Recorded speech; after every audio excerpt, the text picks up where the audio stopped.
This is Speaking of Writers. I'm Steve Richards. This is Speaking of Writers. I'm Steve Richards. The book is The Extraordinary Comeback, and the author is Aleah Bass. Aleah, welcome to this program. Thank you so much for having me. So, what led you to The Extraordinary Comeback, and what is this story all about? Okay, so we got a book project assigned because I have my bachelor's in creative writing. So for my senior year of college, we had a book project assigned to us. I was like, oh my goodness, this is going to take forever. I had no idea how to go about it. We had to do a whole analysis, a whole synopsis, how we want our book to come out. So I was like, okay, I love reading romance. I love doing watching Lifetime videos, like the movies. I used to never like them, but like the drama. So I was like, okay, let me do a romance and then throw some like addiction in there and like real life, like scenarios of loss. Like I've lost my grandma when I was younger. So I wanted everybody to know though, like it's not my life that I went through. I made up a fake scenario, like a fake character, and let her go through real life situations to get to the comeback. She had to go through a lot of stuff. She had to go through loss. She had to go through addiction. Like I said, she had to go through a lot of, like, she was in the hospital. She got raped, unfortunately. And I wanted people to know that, like, they're not alone. Like, although I didn't go through a lot of that stuff, I have people very close to me that went through a lot of these aspects in life. So I wanted to put it all in a book. And I know my book doesn't have chapters. It's one long letter. So like, that's what's unique about it. But I'm looking to do the second book soon, like a sequel to the book. I don't know how it's gonna go about yet, but yeah, so basically I just wanted something like for her to triumph over. I made up a fake character and just ran with it the whole semester. It was a 2-semester class. So How did you create this character, Cass? So I just thought of a random name and I was like, okay, and then I wrote down everything that she could go through. I was like, all right, well, the first step, let's go through her mom and dad. And then I used my own hometown. And then I used the town Keyport because my brother and sister-in-law are from there. So I was like, okay, that's close to there. I tried to use real life scenarios with a fake character. Obviously, the book, again, is not about me personally. It's about real life situations that unfortunately a lot of people have to deal with nowadays. I was like, okay, they're not like rich, but they're not poor. Then I'm talking about the grandma. I just went on to like a random character and just wrote down certain scenarios she can go through and just ran with it again. We're chatting with Aleah Bass here on Speaking of Writers. The book is The Extraordinary Comeback. How'd you come up with the title? So I was thinking, like, honestly, I had it a whole different format, and then my professor, she's awesome, she's also an author, so she was like, Professor Chase at FDU, shout out to her, she's great. She was like, how about you put it into a format where you write it, like where you're because at first I just had it as one long letter. She's like, how about you write it to a college? So I was like, okay. So then I came up with it. I was like, wait, this can be a comeback story. Like this can be a letter of her trying to come back. Like the title didn't just come to me. Like I had to keep writing and writing. And then at the end, kind of like, okay, what is the story about? I'm like, wait, she's coming back from everything she had to process. She had to get sober. She went to rehab. She had to deal with the fact that her boyfriend died in front of her, the boyfriend's family. Then she had to go off to college. Her best friends, Tani and Brad, are not going to be with her anymore. Like there's a lot happening at once. She missed half of her senior season. She got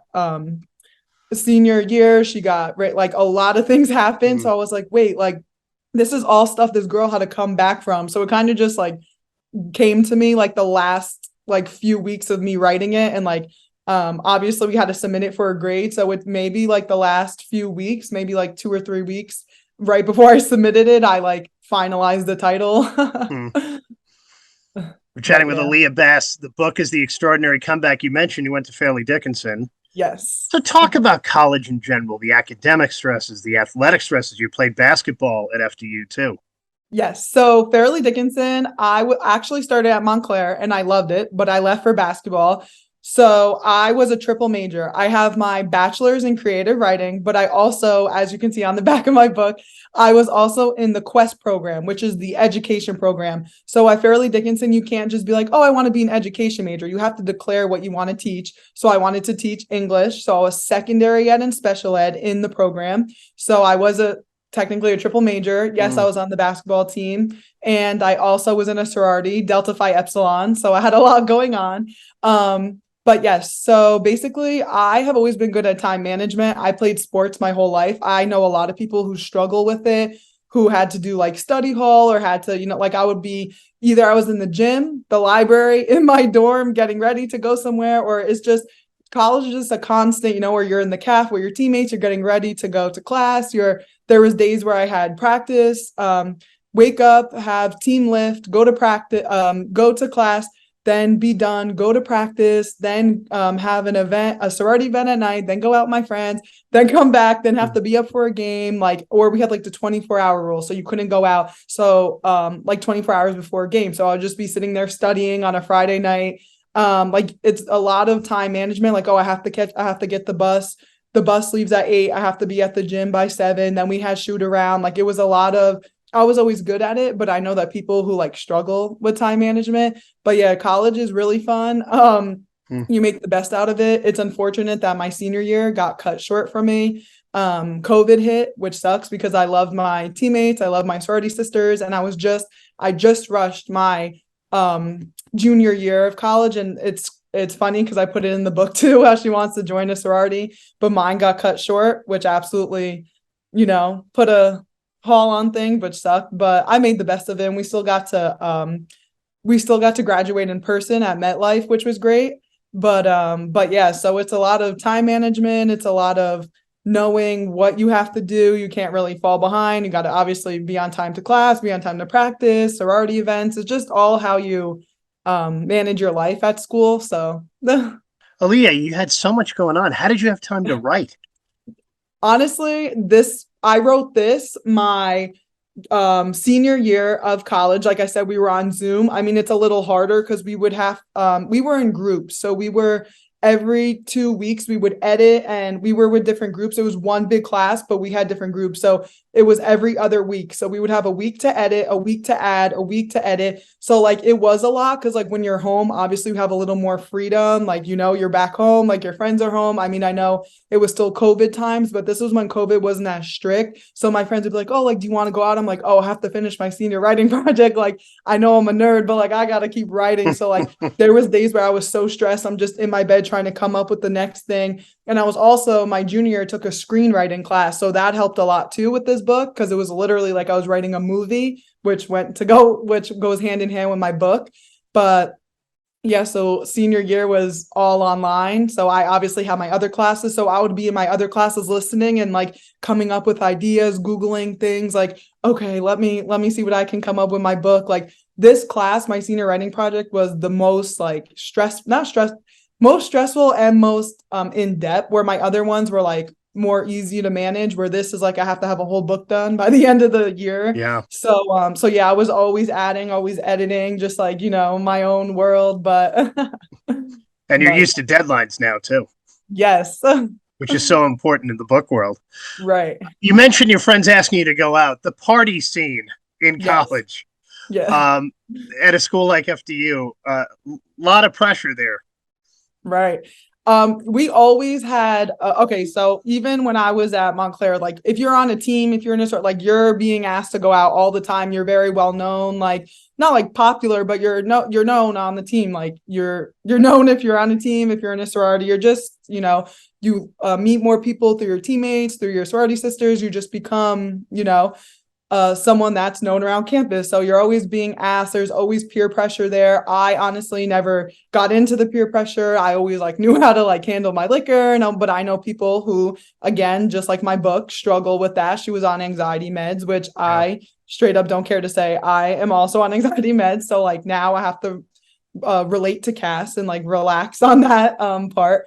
But yeah, so I know people who struggled in college with partying, addiction. So that also goes hand in hand. And like FDU, like I'm very grateful to going back, because both of my programs, the writing program and the education program, are like top ranked in the state, which is awesome. So whenever somebody sees that, like, oh, you're from FDU, like you went to FDU, they're like, oh my God, like that's awesome. So like, yeah, partying definitely goes a long way at any college, but like especially when you're in on a sports team, or you're always, because I was in a sorority, so you're always invited to mixers, you're always invited to with different frats, different sororities. And it's awesome also, like it's not just all about partying. I know people are like, oh, you're like paying for friends or don't join a sorority, but like you get so much networking and like you meet so many new people. Like in my pledge class, I didn't even know some of those people went there, and I became the closest with them. Like we would hang out every day, go out together, go to the caf together, go get food after class. Like you meet a lot of people, and that's what like. I know Cass had those two main people in her life, Brad and Tani, which also I just came up with random names. I don't know a Brad or a Tani in my life, but yeah, so I think it goes, I try to put a little bit of hand in hand with like what I went through at college and Cass, even though it's all like fate, like it's not exactly what happened to me. It's real life situations that happen at a school while she's trying to write to her future college, like her dream college, University of Miami. Like, look, like I'll do better. Like I'm coming back from what set me back. So that all goes like with it as well. Yeah, we're chatting with Aleah Bass here on Speaking of Writers. The book is The Extraordinary Comeback. It's available at writersrepublic.com, also barnesandnoble.com and amazon.com as well. Aleah, did the story come to you first, or did the character cast come to you first? I think the character came to me first. I was like, okay, who am I going to write about? Because it's very, the instructions for the book was, okay, you have a whole year to write it. You have 2 semesters to write it. We have like obviously like an abstract of what needs to be in it, blah, blah, blah. But you get to choose the genre. I was like, okay, fiction. It's easy to have a storyline of fiction for me. Fiction always came easier. I always loved writing like I said, like what I like to write or what I like to watch. Like romance on Netflix. I either watch like romance or drama or funny. I cannot do scary. There were some people in my group that did like scary or like zombie stories. I cannot run with that for a whole 100-something pages. So Cass came to me first. And then, like I said, I put down like, okay, she went through this, she went through that. And then a lot of it is the addiction part, which is also very, it came kind of easy because even though I physically, personally never had to deal with that, my stepdad is 30-something years clean and my step sister is 9 years clean. I'm proud of them both. And I thank you. And I always go to the meetings for support. So that's where that part at the end where she's in rehab comes from like my own experiences. Once again, I never had to go through it, but I did see people go through it. So I like to put it all into one and like use those experiences to my advantage. So yeah, you talk about rehab. The other thing in the book is coping with loss. Yes. So my grandma, my Dachi, I actually have a tattoo of her on me with her passing day in angel wings. She passed away when I was in 2nd grade. And I remember just not being able to get over it. Like we were very close. I know everyone's like, oh, like you might think, oh, she passed in 2nd grade. Like you didn't really know her. I was 7, but like we had a very close relationship. She was like my best friend. So loss, even at like even though I'm literally 24 now, not a day goes by where like I don't wish she was here, or people that have passed like close to me, you know. And I know people deal with like their parents passing, and they're like, I tried to relate to Cass with the grandma, and then the boyfriend, I kind of wanted it to be like a double like death. I know it sounds crazy, like bad, but I wanted to be like, okay, she needed something to be addicted to while she was going through something else. I was like, okay, let me put another death in there. So that's where that comes from, the addiction part, because then they both died right after one another. Did you always know that you were a pretty good storyteller? Honestly, no. When I'm a fast talker and I know that, like all my friends are like, you talk so fast, or like you don't get to the point, like you just talk. So I never saw myself. I mean, I seen myself writing like I can put it together, but I didn't see me like publishing it and putting it out there and putting it all together. Like I said, like everybody sees in my bio, writing always came easy to me. English, reading, everything. I know my friends are like, I cannot sit there, write a paper. In school, people used to ask me, Aleah, can you like come write my paper for me? Like, I know you're a writing major. Or like, can you help me with this? Where I'm like begging people to help me with math. Like math does not come easy to me. So I knew I can tell a story, but to write a whole thing and publish it, I was like, wow, like, okay, maybe. So yes and no. What was that feeling like when it got published? I honestly didn't see myself like I was thinking of it while I was writing it. It was like about 2 years ago. I graduated in 2021. So I've been out for almost, I graduated 2 years ago. So when I seen it published, I was like, I never imagined it having like a cover, and like when I was going over it with Writers Republic, the pages, and like I had to give them pictures to choose from for the front cover. I'm like, is this real? Or like I'm writing my bio, and it's nice because it's a self-publishing company, so you can obviously make your own bio and write freely like what you want, where you're from. Obviously it has to like be in a format, but like it was very nice. They let you kind of free write what you wanted about yourself and stuff. And that's another thing. Writers Republic actually came to me. They came to me, and I was looking for a publishing company for like months before I found them. And then that's when Hannah reached out to me, and thank God for her, because it was so quick and easy, and everybody there is like helps you so quick and like gets right back to you. So it's like you form a personal connection while you're making this like amazing part of your story where you're literally publishing your book. So the photo, you mentioned the cover. The photo on the cover of the roller coaster, what's the significance of that? Okay, so the significance is a loop, like the loop of her life. So obviously there was a setback. So it was like the extraordinary comeback. I'm thinking of doing the sequel maybe as like a setback. So like that's like a little, like hint, like context clue to it. But basically it's like going backwards and then forwards, because obviously she had a lot of setbacks. She overdosed. Her dad found her. She was in the hospital. She was raped. Like a lot of things went into it. And then it shows like at the end where she's going forward. So I was like, okay, a roller coaster. Like her life was definitely a roller coaster. So I put that one, a haunted house, and something else in there, and they picked that one. I was like, okay, perfect. Yeah, it's a great photo. Yeah. Thank you. Chatting with Aleah Bass. The Extraordinary Comeback is the book. It's available at writersrepublic.com, barnesandnoble.com, and amazon.com as well. Aleah, what would you like readers to take away from this book, the main message? Yeah, so the main message would to be, it doesn't matter where you are in life. Like I know there's a lot of setbacks. Like I said, I was in college once. Believe it or not, I was stressed. It comes naturally. I have really bad anxiety, just like Cass. The main significance was it doesn't matter where you are in life. It doesn't matter what you're doing. If you're not where you're supposed to be yet, oh, I'm this many years old and I'm not here, or I need to go back to school. It doesn't matter. Like look at Cass's life. She had a whole thrown for a loop, missed her senior year, and now she it doesn't say it, but my next book will be she does eventually get into her dream school. So it doesn't matter. Just keep reaching for the stars. Doesn't matter if you went through an addiction, went through a loss, like life goes on. It sucks. It does. I get it. I went through loss. I know people who have suffered with a lot of trauma. I get it. So my main message would definitely be, it doesn't matter. Just keep going, keep swimming. Life gets better. You can't stay down bad forever. Things happen. You go through heartbreak, you go through loss, you go through addiction, you have to go to rehab. It gets better. Don't, just like the loop on the front cover, you'll eventually go forward. So the main message would definitely be